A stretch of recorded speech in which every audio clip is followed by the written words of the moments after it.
ప్రకాశం జిల్లా మార్కాపురం పాఠశాల ప్రధానోపాధ్యాయురాలిపై చర్యలు తీసుకోవాలి.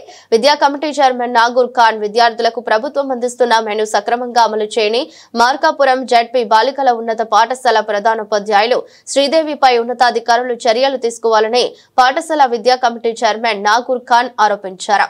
బియ్యం గుడ్లు బయట అమ్ముకుంటూ విద్యార్థుల కడుపు కొట్టడం ఎంతవరకు సమంజసమని ప్రశ్నించారు. ఈ ప్రధానోపాధ్యాయులపై అధికారుల విచారణ జరిపి చర్యలు తీసుకోవాలని పాఠశాలను కాపాడాలన్నారు. మా జిల్లా పరిషత్ గర్ల్స్ హై స్కూల్లో మా హెచ్ఎం గారు 50 కిలోల రైస్ ఇచ్చేసి 125 కిలోల రైస్ రాస్తా ఉన్నారండి. డైలీ ప్రతి దినము నిత్యం ఇదే జరుగుతూ ఉంది. పిల్లలు అన్నం తక్కువ అవుతా ఉంది. మంచినీళ్ళు కూడా ఇక్కడ లేవు. నీళ్ళు వచ్చేసి ఆర్ఓ ప్లాంట్ ఉంది ఇక్కడ, అయినా కానీ ఆమె చేయించట్లేదు. మనకు ప్రతి నెల వచ్చేసి పోయిన నెల ₹1,00,000 గవర్నమెంట్ డబ్బులు ఇచ్చింది. దానికి ₹10,000 ఖర్చు పెట్టింది, ₹90,000 వాడేసింది. ఈ వచ్చేసి డైలీ 50 నుంచి 60 కిలోల రైసు పక్కన పెట్టేసుకుని వాడేసుకుంటా ఉంది. అడిగితే ₹7 లెక్క బియ్యం అమ్ముకుంటున్నాను, ₹3 లెక్క కోడి గుడ్డు అమ్ముకుంటున్నాను అని చెప్తా ఉన్నామే. ప్రతి నెల వచ్చేసి ₹1,00,000 నుంచి ₹2,00,000 ఆదాయం వస్తుందని చెప్తా ఉంది. ఇది మా దగ్గర ప్రూఫ్స్ ఉన్నాయండి.